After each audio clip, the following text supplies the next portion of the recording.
आज की ये कहानी हमसे हितेश ने शेयर की है, उसके लिए उनका धन्यवाद। ये हम सबके लिए एक कहानी हो सकती है, लेकिन हितेश के लिए एक खौफनाक अनुभव था। अगर आपके साथ या आपके जानने वालों के साथ ऐसा कुछ हुआ है तो आप भी हमसे शेयर कर सकते हैं। व्हाट्सएप नंबर ऊपर स्क्रीन पर है। तो चलिए इस कहानी को शुरू करते हैं। ये कहानी दो दोस्तों की है, उनका नाम हितेश और योगेश है। हितेश और योगेश दोनों बचपन के दोस्त हैं। साथ ही स्कूल में पढ़े और साथ में खेले कूदे। दोनों ने स्कूल गांव में ही किया, बाद में वो पढ़ाई करने शहर में चले गए। हितेश ने गांव का नाम गोपनीय रखने को बोला है।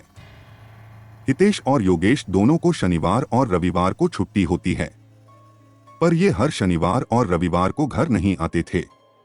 महीने 2 महीने में एक बार चले जाते थे। अब 1 महीने से ऊपर हो चुका था तो दोनों ने सोचा इस वीकेंड गांव चले जाते हैं। ये घटना एक ट्रेन के सफर के बारे में है। ये बात तब की है जब हितेश और योगेश शुक्रवार रात को ट्रेन से अपने गांव जा रहे थे। ट्रेन का लास्ट स्टॉपेज उनका ही गांव था। जब वो दोनों अपने गांव वापस जा रहे थे तो रात का समय था। धीरे धीरे कर सभी सवारियां अपने अपने स्टेशन पर उतरती गई और लास्ट में 3 स्टेशन बचे थे। अब वो दोनों अकेले ही उस ट्रेन में सफर कर रहे थे। अब उनका सफर भी लगभग 1 घंटे के करीब रह गया था। ट्रेन की खिड़कियों से ठंडी हवा आने की वजह से उनको ठंड लग रही थी और ट्रेन में कोई नहीं था, तो हितेश बाईं तरफ और योगेश दाईं तरफ की एक एक सीट पर खुद गए और उन्होंने हर एक खिड़की बंद कर दी। और कोई भी नहीं होने के कारण वो पास पास की सीट्स पर आंखें बंद करके लेट गए। तभी हितेश को फिर से हवा आने लगती है, तो हितेश अपनी आंख खोलता है तो वो देखता है उसके सामने वाली सीट पर एक आदमी बैठा है। वो एकदम हैरान हो जाता है और उठकर बैठ जाता है।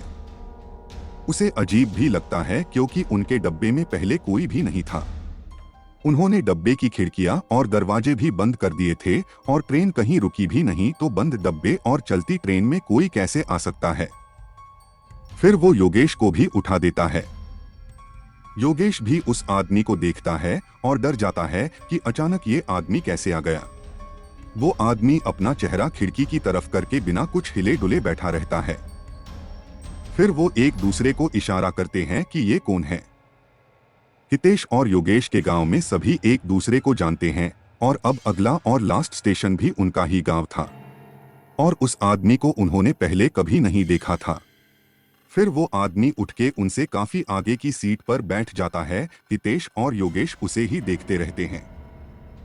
उन्हें सिर्फ उसका सर ही दिख रहा होता है। वो आदमी देखने में भी अजीब सा लगता है।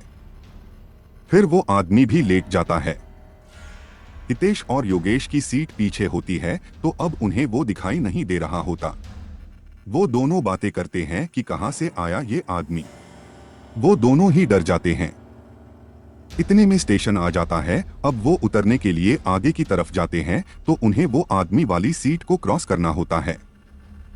जब वो उसकी सीट की तरफ से जा रहे होते हैं तो देखते हैं वहां कोई भी नहीं होता। वो और भी ज्यादा डर जाते हैं और डरते डरते वो ट्रेन से उतरते हैं। वो एक दूसरे से बस एक ही सवाल करते रहते हैं कि वो आदमी कहाँ गया। स्टेशन पर भी इतनी रात को कोई नहीं होता, तो वो और भी डर जाते हैं और उन दोनों का घर पास पास होता है, तो दोनों अपने घर की तरफ हिम्मत करके चल देते हैं। इतने में उन्हें पीछे से किसी के चलने की आवाज आती है। वो पीछे मुड़कर देखते हैं कि वही आदमी उनके पीछे चल रहा है।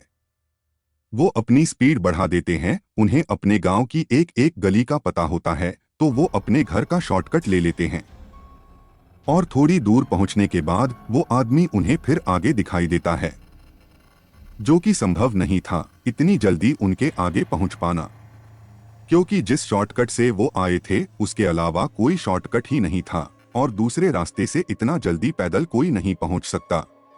वो दोनों भागते हुए अपने घर पहुंचते हैं और सारी बात अपने घर वालों को बताते हैं। फिर उनके साथ परिवार वाले उस आदमी को देखने के लिए जाते हैं, तो वो कहीं भी दिखाई नहीं देता। ये आज भी एक रहस्य बना हुआ है कि वो आदमी कौन था, कहां से आया था और कोई गायब कैसे हो सकता है। वो आम इंसान तो नहीं हो सकता। उसके बाद उन दोनों ने ट्रेन पर रात का सफर करना ही छोड़ दिया। आज भी वो उस भयानक रात को याद करके बहुत डर जाते हैं।